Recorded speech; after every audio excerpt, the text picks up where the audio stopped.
Hoy nos acompaña el profesor John Mearsheimer para hablar sobre un gran discurso que dio recientemente en el Parlamento Europeo acerca del sombrío futuro de Europa.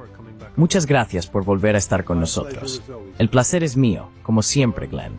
Así que, una vez más, viajó a Europa para explicar por qué no tenemos un buen futuro esperándonos. Pero, desde su perspectiva, ¿cuáles son las causas de ese futuro oscuro que nos aguarda? Dark future awaiting us. Bueno, hablé principalmente sobre el entorno geopolítico. Podría haber hablado sobre la demografía y las consecuencias de que los europeos no tengan muchos hijos para el futuro, porque creo que eso va a generar todo tipo de problemas en adelante. Pero no hablé de eso en absoluto. Hablé de geopolítica. Mi argumento es que Europa está en serios problemas por dos razones, ambas relacionadas con el hecho de que la estabilidad europea depende en gran medida de la presencia de una fuerza militar estadounidense sustancial en Europa. Estados Unidos actúa allí como pacificador, y en realidad lo que importa es la OTAN. Y cuando hablamos de la OTAN, estamos hablando de una alianza dominada por Estados Unidos.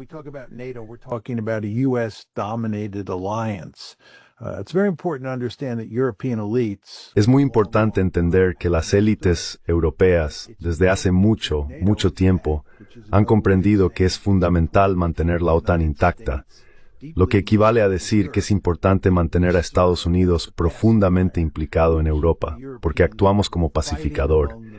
Evitamos que los europeos luchen entre sí.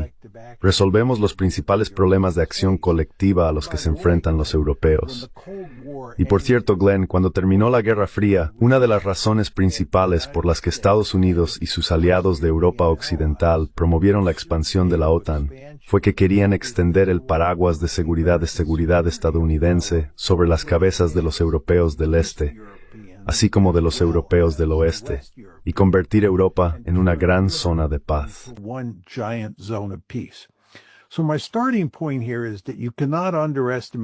Así que mi punto de partida aquí es que no se puede subestimar la importancia para los europeos y para la estabilidad europea de mantener a Estados Unidos profundamente implicado en Europa.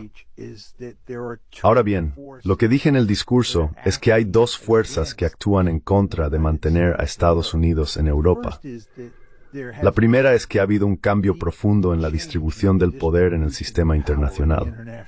Como todos recordamos, durante la década de 1990 y aproximadamente los primeros 20 años de este siglo vivimos en un mundo unipolar. Y en ese mundo unipolar, Estados Unidos pudo mantener con facilidad fuerzas a gran escala en Europa.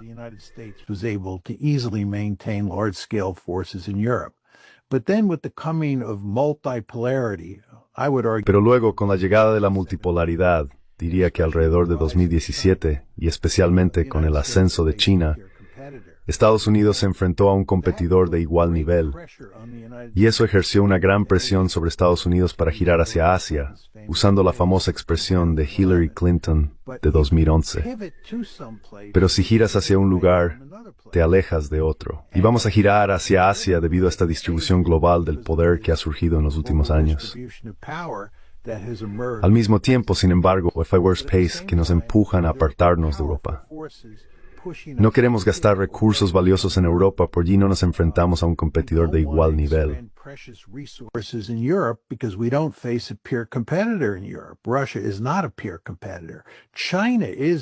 Rusia no es un competidor de igual nivel, China sí lo es. Y por lo tanto, existe un poderoso imperativo estructural para que nosotros, los Estados Unidos, traslademos recursos de Europa a Asia Oriental. Eso va en contra de la necesidad de... Mejor dicho, eso reduce la probabilidad de que el pacificador estadounidense permanezca en Europa. Así que esa es la primera fuerza que actúa en contra de nuestra permanencia significativa en Europa. La segunda fuerza es la guerra de Ucrania.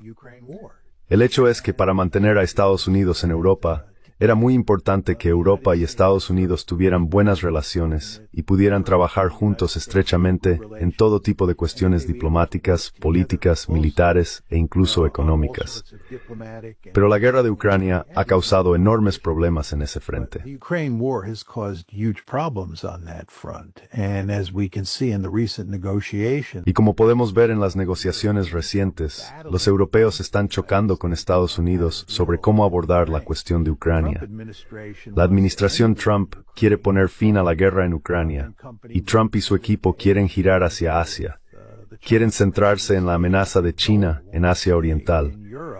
No quieren permanecer en Europa con las grandes fuerzas que hemos tenido allí desde, ya sabes, el final de la Segunda Guerra Mundial. Quieren cambiar de rumbo. Y las malas relaciones que se han desarrollado entre Estados Unidos por un lado y los europeos por el otro han enfadado a la administración Trump, obviamente, y le han dado un incentivo adicional para acabar con los europeos, para simplemente lavarse las manos de Europa. Así que hay dos fuerzas gemelas en juego. Una es el cambio en la distribución global del poder, que nos da un fuerte incentivo para abandonar Europa y trasladarnos a Asia.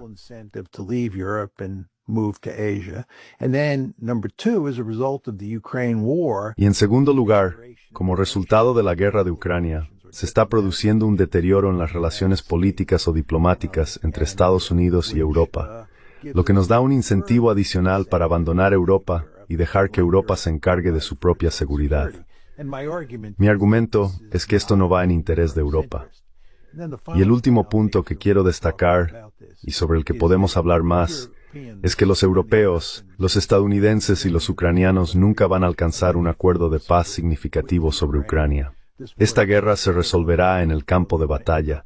Se acabará con un conflicto congelado y con unas relaciones envenenadas entre Europa y Rusia en el futuro previsible. Esas relaciones envenenadas crearán, evidentemente, una situación de gran inestabilidad en Europa. Así que el futuro de Europa parece bastante sombrío a nivel geopolítico.